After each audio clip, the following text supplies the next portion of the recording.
Actuellement, l'UNESCO a l'ambition de retirer certains patrimoines ne répondant plus aux critères. Il est donc nécessaire de défendre ceux qui ont des attributs uniques, dont une île située dans le Pacifique appartenant au continent australien. Lorsque l'on arrive en Australie, la première image qui nous frappe bien souvent, ce sont ces paysages uniques, conçus sous une chaleur quasi supportable par un ciel bleu azur, mais également un continent renfermant le fameux pays des kangourous, avec ses plages paradisiaques ainsi que de charmants beaux gosses. Ces 8222 îles font autant rêver les nombreux touristes et certaines d'entre elles sont classées par ce privilège, dont l'île Frasée. L'île Frasée est connue pour être la plus grande île de sable au monde avec une superficie de 1840 km² et 250 km de côte située dans l'océan Pacifique. Elle appartient au Queensland, qui est le deuxième État de l'Australie.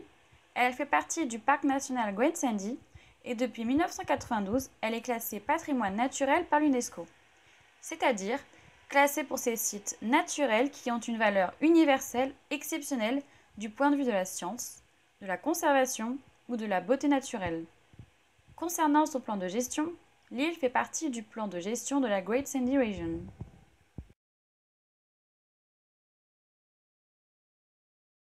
Cette île australienne répond aux critères 7 de l'UNESCO en étant la plus grande île de sable et en étant d'une beauté naturelle et exceptionnelle, mais également au critère 8 en ayant certains processus géologiques exceptionnels comme par exemple les immenses dunes de sable les plus complets des systèmes dunaires côtiers dans le monde et où leur évolution se poursuit.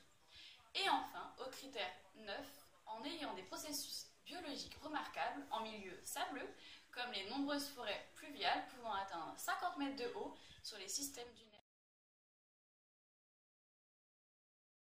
Dans la mémoire des Australiens de souche européenne, l'île Frasée joue un rôle symbolique, puisqu'en 1836, des marins britanniques du Stirling Castle furent naufragés, dont le capitaine James Frasée. Ils furent probablement massacrés par les aborigènes par la suite, sauf sa femme, Eliza Frasée.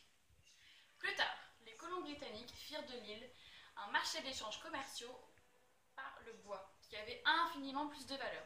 Cependant, dans les années 1970, les défenseurs de l'environnement stoppèrent ces trafics afin de conserver l'île. Aujourd'hui, l'île lutte contre le tourisme pour conserver son charme, puisqu'elle est un écosystème unique et incroyable avec plus de 354 espèces d'oiseaux et 25 espèces de mammifères, dont le dingo, qui est un chien sauvage pur d'Australie. Ils ne sont présents que sur l'île, dû à l'éloignement des autres terres. Il développe une végétation unique avec de nombreuses forêts pluviales, des fougères géantes, des palmiers, des acacias ou encore d'immenses coris, typiques des Queensland. Cette richesse est unique puisqu'elle n'existe autre part ailleurs. Comme le confirment les critères de l'UNESCO, l'île possède de grandes dunes de sable en raison d'un vent dominant du sud-est et se forme aux alentours avec un concentré de végétation des grands lacs dunaires d'eau douce. Il y en a environ 40 sur l'île, dont le plus populaire, le lac Mackenzie, près de Ronde. L'île regorge donc de beauté et d'espèces uniques. Mais, que deviendrait la plus grande île de sable au monde si une menace climatique venait à la faire disparaître? Et oui, aujourd'hui, les changements climatiques menacent notre île. Comment ça? Eh bien c'est à cause de l'effet de serre, qui est un phénomène thermique conduisant à l'échauffement de notre surface terrestre. L'effet de serre chauffe donc la surface terrestre par l'énergie solaire qui heurte le sol et émettra par la suite des rayonnements infrarouges. Ces rayonnements émis par la surface terrestre seront ensuite absorbés en partie ou totalement par des composants gazeux, dont la vapeur d'eau ou le dioxyde de carbone.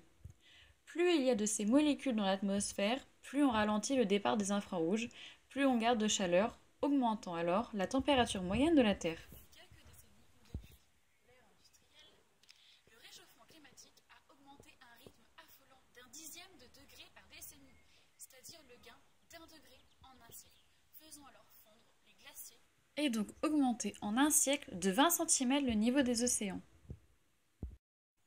L'île ainsi que le continent australien commencent à en faire les frais de ce changement climatique avec de nombreux écroulements de sable.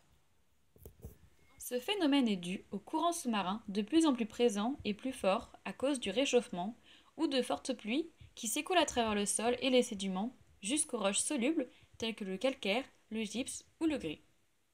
L'eau dissout donc la roche jusqu'à ce qu'elle ne puisse plus supporter aucun poids et céder. Le 28 septembre dernier, ce phénomène s'est produit sur la péninsule Inchcape Point près de l'île Frasé, où un trou de 200 mètres de long, de 50 mètres de large et de 9 mètres de profondeur a détruit une partie de la plage, faisant ainsi disparaître une caravane, une voiture, des tentes et l'évacuation de la population. L'île Frasé, l'une des plus incroyables qu'étonnantes îles australiennes, doit rester conservée en tant que patrimoine naturel afin de maintenir son écosystème et sa beauté unique au monde,